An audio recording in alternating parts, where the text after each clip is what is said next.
mencari Tuhan, mencari firman Tuhan. Kami semua sudah memuji-muji Tuhan. Kami percaya pujian-pujian kami walaupun sederhana bagikan bau dupa yang harum di hadapan. Terima kasih Bapak. Sekarang tolonglah biarlah Roh Kudus yang berbicara kepada kami, mengambil alih. Kuasailah hatiku, pikiranku, mulutku dan bibirku, supaya yang kusampaikan adalah isi hatimu Roh Kudus. Isi hatimu Tuhan, bukan hikmatku, bukan pikiranku, tetapi isi hatimu. Sebab firman-Mu itulah yang menguatkan kami, memulihkan kami, menyembuhkan kami, memberkati kami. Amin. Di dalam nama Yesus. Mari Roh Kudus, Engkau yang berbicara. Amin. Kami siap mendengar, kami siap diajar, dididik dan ditegur. Amin. Haleluya. Saudaraku terkasih yang siap mendengarkan dan melakukan, mempercayai firman Allah, sama-sama kita katakan amin. Haleluya, haleluya. Silakan musik semua duduk. Salam saudaraku terkasih. Terima kasih kepada Tuhan karena semuanya pasti rencana Tuhan. Saya ada di tempat ini pasti rencana Tuhan. Firman Tuhan berkata, jalan hidupmu terlukis di telapak tanganku. Hari ini Pastor Bobby dengan istri Bu Yuni ada di tempat ini, sudah rencana Tuhan. Dan terima kasih juga sebagai Bapak Gembala, Bapak Pastor Thomas, Ibu Gembala, semua pelayan Tuhan tempat ini sedang jemaat yang mempercayakan waktunya untuk saya menyampaikan isi hati Tuhan. Terima kasih. Haleluya. Saudaraku terkasih, dalam kasih Tuhan saya mau memberikan tema pagi hari ini, yaitu mengubah keputusan Allah. Temanya mengubah keputusan Allah. Saudara, sekarang kita sudah banyak melihat di dunia medsos. Sekarang dunia itu sepertinya sempit, saudara. Kita bisa melihat karena adanya teknologi ya. Sekarang di Afrika itu ada umat Tuhan, orang-orang Kristen itu 52.000 dibantai. Bahkan sekarang meningkat, ada 72.000 umat Kristen di Afrika Utara dan di kota-kota yang lain. Di Indonesia banyak gereja-gereja yang izin untuk membangun disulit, sedang ibadah didatangi masa, suruh berhenti, nggak boleh ibadah. Saudara, saya ingin memberitahu kepada saudara bahwa antikris sudah ada di dunia kita hidup sekarang ini. Di bumi, di muka bumi, antikris sudah ada. Hanya antikris itu tidak Tuhan izinkan serempak bergerak. Kalau serempak bergerak, niscaya kita juga akan mengalami aniaya itu, saudara. Amin. Kita hidup di akhir zaman. Tanda-tanda Alkitab sudah digenapi, yaitu akan ada antikris, penganiayaan besar-besaran terhadap gereja Tuhan. Kedua, dunia ada di dalam tekanan ekonomi. Banyak pengusaha-pengusaha bangkrut. Saya keliling Indonesia, saudara, kemarin dari Jawa sampai Bali. Saudara, ekonomi itu sedang tiarap. Banyak orang yang punya toko sepi. Coba tanya yang punya toko, tanya mama papa. Sepi, saudara. Banyak orang tidak jujur. Pejabat korupsi banyak. Kita bisa lihat di dunia medsos. Orang akan berbuat semakin jahat, semakin jahat, semakin jahat. Iya kan? Tanda-tandanya itu digenapi, saudara. Kalau saudara-saudara tidak mempercayai firman Allah, kalau saudara-saudara tidak mempercayai sepenuhnya kepada Tuhan Yesus Kristus adalah Tuhan dan Juru Selamat, maka saudara akan menyesal. Saudara akan berakhir di neraka. Kekayaan tidak dapat menyelamatkan kita, saudara. Hai orang kaya, nanti malam kamu mati. Apakah kekayaanmu itu, apakah emas perakmu itu dapat menyelamatkan engkau? Gak bisa, saudara, gak bisa. Saya keliling ke seluruh Indonesia. Saya berkhotbah sudah 1000 kali lebih di gereja besar yang 1000 jemaatnya, gereja yang 20 jemaatnya. Saya keliling, saya khotbah semangat, saudara. Saya enggak khotbah di gereja yang 10 jemaat, saya lemes ngomongnya, males-males. Saya enggak, saya tetap semangat. Karena apa, saudara? Target kerajaan surga, satu orang bertobat bertobat, seluruh berlaksa-laksa malaikat di surga menari-nari bersorak-sorak. Amin. Jadi jiwa saudara itu sangat mahal. Tuhan Yesus sudah membuktikan berapa harganya. Seharga nyawanya Tuhan Yesus Kristus di kayu salib. Ada pendapat di medsos, lihat kan? Saya sebut-sebut aja namanya. Edis TV dengan pendeta Bombong berbeda pendapat. Apakah rencana penyaliban Yesus itu rencana Bapa? Menurut Edis TV, rencana Bapa juga rencana iblis. Dengan referensi ayat-ayatnya ya, saya nggak mau bacakan terlalu banyak. Pendeta Bombong berpendapat bahwa itu rencana Bapa.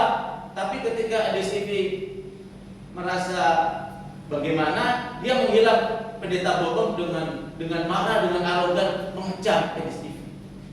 Ya, seharusnya seorang hamba Tuhan jangan saling menghakimi seperti itu. Edis TV juga berjasa, banyak orang-orang nggak kenal Yesus menjadi percaya Yesus. Nggak ada yang sempurna, saudara. Tetapi sebagai hamba Tuhan, pendeta tidak juga harus arogan, marah-marah dan menghakimi, sesat segala macam. Ya, kita nggak boleh menghakimi, mengatakan orang sesat, nggak boleh.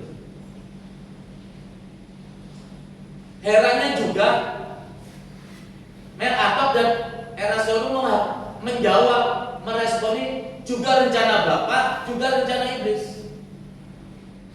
Doditan berkata, iblis berjasa terhadap penyaliban Tuhan Yesus. Kalau memang rencana Bapa, Tuhan Yesus itu lahir di dunia, disalibkan untuk menebus dosa manusia. Berarti iblis berjasa, iblis merasuki roh Yudas, dan Yudas mengkhianati Tuhan Yesus sehingga Tuhan Yesus disalib, disiksa, disalib. Gampang saudara, kalau kita lihat firman Tuhan, gak usah pusing-pusing banyak referensi ayat. Firman Tuhan bilang, karena begitu besar kasih Allah terhadap dunia ini, sehingga Dia, yaitu Allah di surga ini, Bapa Yahweh, mengaruniakan anaknya yang tunggal, yaitu Yesus Kristus, datang ke dunia sebagai manusia. Ingat, sebagai manusia, supaya barang siapa yang percaya kepada nama Yesus Kristus diselamatkan. Karena begitu besar kasih Allah ke dunia ini, Bapa punya rencana, itu rencana Bapa untuk menebus dosa-dosa manusia, menyelamatkan manusia. Iblis nggak mungkin mau menyelamatkan manusia. Rencana Bapa. Iblis ingin menggagalkan rencana Bapa, rencana penyelamatan itu. Dia ambil posisi kemanusiaannya Tuhan Yesus Kristus. Dirasuklah Yudas Iskariot, lalu mengkhianati Yesus. Yesus ditangkap, ditinju, ditendang, dicambuk. Cambuknya itu ada kaitnya ya, sampai dagingnya terangkat, terkupas, bukan hanya kulit. Iblis mencoba mengambil keuntungan dari sisi kemanusiaannya Tuhan Yesus. Supaya apa? Tuhan Yesus menjerit kesakitan. Firman Tuhan berkata, Yesus tidak menjerit. Yesus tetap setia sampai akhirnya kepada Bapa. Setia sampai matinya kepada Bapa, menyelesaikan rencana Bapa terhadap penyelamatan dosa-dosa manusia. Amin. Firman Tuhan berkata, Aku Allah yang tidak pernah gagal. Iblis itu bodoh kalau berpikir bisa menggagalkan rencana Bapa. Ternyata Yesus sebagai manusia, kenapa disebut anak manusia? Lahir dari rahimnya seorang perempuan, yaitu yang bernama Maria. Bukan berdasarkan keinginan seorang laki-laki dan perempuan. Roh Kudus masuk, Roh Kudus firman Allah berkata. Dia masuk dan lahir, beri nama dia Yesus. Makanya disebut anak manusia, dilahirkan dari rahimnya seorang manusia. Yesus itu menggantikan darah kambing, domba, sapi, lembu. Kalau saudara waktu penciptaan Adam dan Hawa, manusia mau menebus dosa harus potong kambing, domba, sapi. Kalau yang miskin burung terkukul, ada darah yang tertumpah. Kalau darah tertumpah pasti mati, ada kematian. Mati terhadap kedagingan, saudara. Jadi kita harus hidup itu mematikan kedagingan kita. Kalau kita mau berhubungan dengan Allah yang baik, kalau kita bisa hubungan dekat dengan Tuhan, matikan kedagingan. Orang yang hidup di dalam daging akan binasa, tetapi orang yang hidup dipimpin Roh Kudus akan hidup. Amin. Haleluya. Buat apa saudara saya keliling ke seluruh Indonesia? Saya kemarin dari Januari hampir 4 bulan kurang lebih keliling Papua. Dari Sorong, Jayapura, Manokwari, Fak-Fak, Biak, Serui. Saya keliling naik kapal-kapal perintis. Jujur saudara, tubuh saya sudah manja. Saya inginnya di AC, di kamarnya yang nyaman. Cari hotel aja kalau saya bekerja, cari hotelnya pilih-pilih, cari yang nyaman. Gak munafik, enak.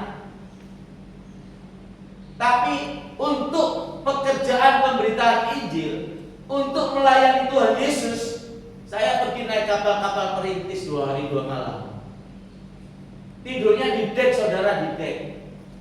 Di bawah-bawah itu ada binatang, ada kerbau, ada sapi, ada kambing, ada ayam, ada yang bawa anjing. Saya siang-siang kepanasan, malam-malam kedinginan. Tidurnya pakai botol aqua taruh sini, sama tas itu, tas ransel, tiduran. 2 hari 2 malam. Bosan saudara, kesana kesini, ya di ujung situ tempat minum kopi. Saya sudah minum kopi, sudah habis 2 gelas. Kesini lagi ke ujung, ya tempat barang-barang. Ke bawah tempat banyak penumpang, tempat tidur yang bersusun itu. Gerah, minta maaf bau. Ke atas lagi, ini tempat saya pakai tiket. Karena sinar matahari kepanasan. Demi Kristus, aku pergi. Walaupun tubuh insan itu tersiksa, nggak nyaman, tapi demi Kristus aku pergi memberitakan ini. Di Jayapura saudara ada orang buta melihat, ada orang tuli mendengar. Itu demonstrasi doa. Ada 40-50 orang yang mau didoakan maju. Demonstrasi doa saudara, nggak manipulasi. Saudara tidak ada celah untuk memanipulasi kuasa kesembuhan itu. Sebab satu-satu saya doa. Ibu kenapa? Saya matanya melek tapi tidak bisa melihat Pak. Nyata, ini berapa, nggak tahu. Secara manusia saya deg-degan saudara. Saya takut. Ini kalau nggak terjadi gimana ya? Saya sudah katakan kepada jemaat, kalau saudara-saudara percaya kepada Tuhan Yesus dan menyerahkan hidup saudara kepada Tuhan Yesus sepenuhnya, bertobat sungguh-sungguh, saya percaya saudara pasti disembuhkan Tuhan Yesus. Kalau Tuhan Yesus tidak sembuhkan saudara, penyakitnya berikan kepada saya. Saya gantikan saudara di neraka nanti. Saya berkata seperti ini saudara, bukan saya mencuri kemuliaan Allah, bukan. Sementara ada si pengejek Tuhan, ada orang-orang si pengkritik, saya mencuri kemuliaan Tuhan. Salah. Saya orang yang mempercayai firman Tuhan 100%. Saya nggak mau 90%. Saya nggak mau tanggung-tanggung sama Tuhan. Saya habis-habisan. Saya seorang hamba Tuhan yang nggak mau ke rumah sakit, nggak mau minum obat. Pernah 1 kali, 2 kali istri saya suruh minum obat gula. Saya selalu tolak. Gula darah saya dari 528, 2 bulan kemarin di Surabaya pelayanan diperiksa sama cici saya 474. Saya nggak ke dokter, nggak ke rumah sakit. Ipar saya 378, 400. Jatuh, mau ke kamar mandi, dirawat rumah sakit, meninggal. Tetangga saya meninggal, 400 sekian.